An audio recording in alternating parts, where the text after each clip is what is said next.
Hey there and welcome to the video. I'm going to shoot the entirety of it this close and see how many subscribers I lose within 10 seconds. That's what the name of this video is. How to lose all your subscribers in 1 minute challenge. JK, here we are. We're testing out a new camera. This doesn't move. This doesn't move around with me like the other camera. I don't like the stationary aspect. If I do have to move stuff, I would have to move stuff in post. So today we're going to be doing a hot little video here. We're going to be doing a card trick. People love card tricks. We're going to be showing you guys one, specifically one that requires a little bit of advanced sleight of hand. So if you're the type of person that doesn't enjoy this sort of stuff and only likes the easy stuff, well, guess what? You're mistaken in looking at this video because it's advanced, it's hard, it's going to require a little bit of a switch in the middle. I don't know if you're going to be up to it. You would be up to it if you're part of the Pigcake Magic Academy, where $5 a month gets you 2 videos every single week, going over card stuff, going over coin stuff, over 300 videos already. You get access to the entire backlog of videos. It's not like other services where you don't get access to other stuff. You get access to everything here. Okay, that's the way Piggy does things. I don't know why my Spic accent came up there for a little bit, but you know what? Your Spic accent is going to be coming up when you're doing all the sleights you learn on the Pigcake Magic Academy. So check it out, $5 a month. That's a White Claw. That's a White Claw. You go to your fancy little bar, right? And you order a White Claw, and that's $5 a month. Guess what? You could spend that on a little bit of magic, a little bit of magic, and improve your skill set. I don't like that it got darker. I don't like that it got darker as I zoomed in. I don't like that. I don't like that at all. I need to fix that. I need to fix that little part because then it's gonna get darker here. Look at that. I can't tolerate that. And now we're back. We're back to white skin Piggy here. So let's just roll the intro and get to it.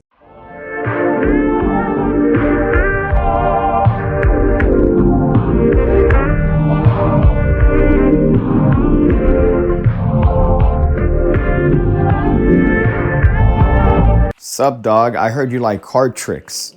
Well, this is one. We're going to be using this Bin Wang deck of playing cards because, well, I've been using these for a while. Let's see if the autofocus actually works on this camera here. It seems to be tracking this very well.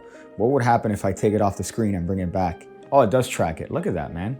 That's technology here. We're going to be using this Bin Wang deck. So we're going to be doing a little bit of a sandwich trick. People tend to love sandwich tricks, and this is going to be one of these sort of sandwich tricks that people tend to like. So we're going to be using sandwich cards, in this case, the 2 aces. Now, I could have done a little bit of an intro here. I could have done a little bit of do one of these. They might do one of these and go, look, I have 2 aces here. But I'm not an advanced virgin. So I'm going to be doing this in this particular way where I just take them out like a human being. Now, if you want, you could have these looked at by a spectator. I wouldn't bother. I wouldn't bother with that, but some people like that sort of stuff. And here we're going to have a couple cards picked. So in this case, spectator calls stop. They happen to look at this card, which let's see if it gets a focus on this baby. Oh, yeah. Oh, yeah, that's what I'm talking about. And that card is going to go in the middle of the deck. And guess what? The spectators pick another card. In this case, let's say the spectators happen to pick this one right over here. Let's just wait for that to focus. Oh yeah. So that card is also going to go somewhere in the middle of the deck. Now, of course, these aces are going to find your card. That's the spoiler. They're going to find your card, but they're going to find it with the power of magnetism. You see that if I rub them together like it's some sort of a PG movie. Disney Plus and chill, right, ladies?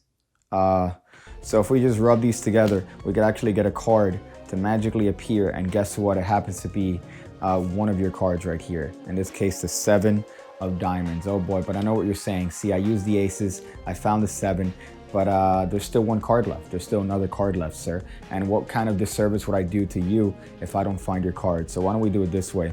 See, if I just do this and tap the screen to make sure that it's fucking focused on it, look what happens. You see that? You see that? That's all it takes.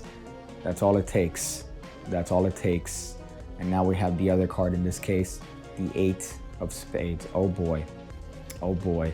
Man, if that isn't magic, then I don't know what is. I increased the ISO because I realized it was a little bit dark in the video. So for the first half of the video, I'm sorry. I apologize. Okay, I should have had it here from the start. But so let's get into this. This is going to require a little bit of a Marlow Switch. And Marlow, of course, is known as the Jesus Christ of the card magic world. He's pretty much contributed so much to the entirety and the lore of magic that we should have a shrine dedicated to him, where magicians are forced to migrate to on a lifetime basis. But we don't have that because, well, Chicago honestly, right now is in turmoil, and he was from Chicago. If you go to Chicago, what's going to happen? You're going to get shot. That's what's going to happen. It's called Chirac for a reason, all right? It's not racist if it's true. Is it going to focus on my finger? Is it going to focus on my finger? I want to shoot up. So we're going to need the aces here, and you're going to need 2 cards picked and controlled. Now, the way that I controlled them was with an Ed Marlow move known as the tilt. So this is an easy way to do it. You show the aces, you square back on the deck, and I put my pinky in there. My pinky's in there, separating those cards from the rest of the deck. Now what's going to happen is I'm going to have 2 cards picked. And the way that I do this and maintain the pinky break is by riffling my thumb down the length of the deck. By doing this, guess what? I could still keep the pinky break. I could still keep the pinky break. They could still pick a card. Whenever they say stop, I stick my thumb in there like it's some sort of, I don't know, adolescent prom. I could then show the card, right? You see this? I could then show the card. And then here, I'm going to do the Ed Marlow tilt. So I'm just simply going to place this card inside of the gap that I made between the aces and the rest of the deck. You see that? It's going in the gap. It's not going in the middle of the deck. That would be a hard trick to do. It's going in the gap. So right now that card is actually going 3rd from the top of the deck. Now here's the thing. When it comes to this particular move, what you want to make sure is that you keep the break. So if you have the spectator call stop, they call stop on this card, 10 of clubs. So that card is just going to go inserted right there. You see that little puppy? And here's the thing. If you do a little bit of a subtlety up here where you pull up, not only is it going to look like it's deeper in the deck, you see that little bit of an illusion here, but also when you square the card up, you're now going to have a break right there below that 3rd card, which is going to be ready and able for you to put the 2nd card that you're going to have the spectator pick. So in this case, at speed right now, the whole sequence looks like this. You've shown 2 aces. You've used your thumb to riffle down the length of the deck. They call stop wherever it is they want. They call stop over here. You pull this card out. Let's say it's the Jack of clubs. You now have a little bit of a tilt break here, ready to have that card inserted. You know, I really love the autofocus capacities of this camera that I have to keep touching. Now that card is going to get inserted in that little gap. I'm going to pull up. As I pull up, I'm going to get a break right there and reestablish it. Notice that by pulling up, I'm allowed to break through that little gap of the pinky, and now I have a break directly below that card. So right now I'm going to have the spectator repeat the action. So I'm going to turn to a different spectator, riffle down my thumb, have them call stop, and this time I'm going to take out a different card here. This time it's the ace of spades. Now what's going to happen here, I'm going to insert this card in the same gap that I just made. Now this time I don't necessarily have to hold a break, but if you want, you could do so nevertheless, because right now, guess what? I'm open. You see this open position? I could then show the aces, show them again, not to have any sort of trickery amongst the aces. And all I need to do now is get a break below this top card. Of course, this is done as I'm showing the aces one last time. Now notice the position that I'm in. I'm going to have this ace, and I'm going to use my thumb to push this card and lever it against the upper left corner of the deck. You see what that does? You see what that little thing does? Now I'm ready to do this wonderful Marlow switch. Now the Marlow switch looks like this. That's how the Marlow switch looks like. It should just look like I'm tossing that card onto the other hand. Of course, the aces face up, right? Of course, the aces face up. So it's not going to end in any sort of switch. What's going to happen is that this is going to act as a way of revealing this card as the new sandwich card. So as a new card that's now between the 2 aces. So what's going to happen here is that we're just simply going to execute the mechanics of the switch, which are as follows. We're going to allow this card to fall onto the hand at the same time that this ace is going to slap onto the deck. Now that's going to be the mechanics of the switch. It's very, very easy to do, but it is going to require a little bit of practice to get smooth. That's the switch itself. However, that's not how we're going to do it for this particular revelation, because what we're going to try to do is make it seem like somehow those cards are absorbing or pulling that card from the deck. And the way that we give that illusion is by executing the switch, but this time, instead of dropping the card on top of the ace, we're going to drop the card and catch it right there underneath the ace. So when we catch that card underneath the ace, at the same time that we score this up, it looks like that card is now trapped between the aces and it just shot out from the deck. So it's a nice little bit of an illusion here. You could rub these 2 aces together as you say, oh, we're trying to get some static energy. I don't know, incorporate some pseudoscience into this. We're liars. We're here lying to the spectators, so it doesn't matter that you're going to lie to them regardless as to how this is going to work. You're going to have them going home crazy, rubbing decks of cards together until it starts a fire and then hopefully burns their stupid house down for being so dumb. But here, all we're going to do is we're going to throw that card and catch it underneath this ace at the same time that we score this up. So now we could then show that card to have been caught between the aces. So at speed, the move just looks like this.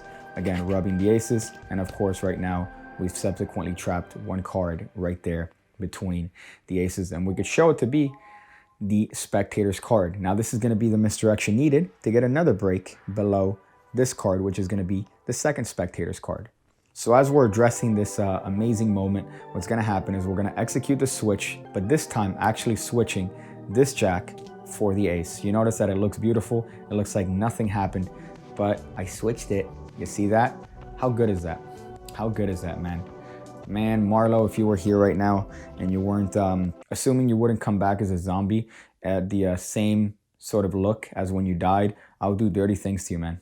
I'll do dirty things to you. So all we're doing here is the switch. So we're just gonna take this card, lever it on that upper left corner. And as we address the fact that we found the cards using, I don't know, static energy, we're gonna execute the switch. So we're gonna put that card and lever on the upper left corner.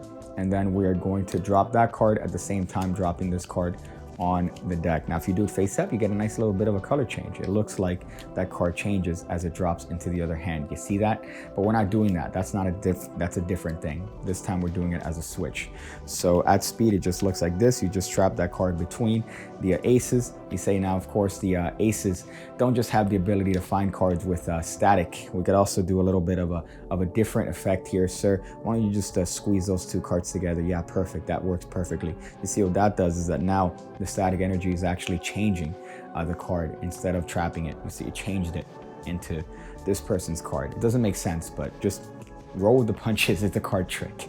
That's and that's a trick. That's pretty much a trick. All you're doing is a nice little bit of incorporating that Marlow sandwich or that Marlow switch into a sandwich trick. So it's a very nice little thing. Again, it's a little bit more advanced. All right, this is the sort of trick that you would have to do with some sort of practice. You can't just debut this at your parents' bar mitzvah and expect to get all the reactions from that uncle that took you into the gaming closet once. But you know what? With sufficient practice, you too will be the life of the party. This is weird. I don't like that I brought it back up here, but that's fine. Thank you guys for watching this video. Thank you guys for liking it and doing all the stuff that you do to trick YouTube into thinking that this is a better channel than it actually is, because it really isn't. So I'm going to go and figure out different ways to watch a pillowcase that may or may not contain DNA samples. Pigcake Columbus looking out at the sea. Shoddy looking up, catching my seed. Telescope in their hand when I'm gonna finish. Angry pirate all the bitches till it's getting thinnish. This isn't Quidditch. Everyone's a seeker. Got enough to fill the whole beaker. Science. How's she gonna watch Bill Nye when she washing a nut off her eye? Fatty squatting on my shit gonna cause a wreck. Bitches working overtime on the poop deck.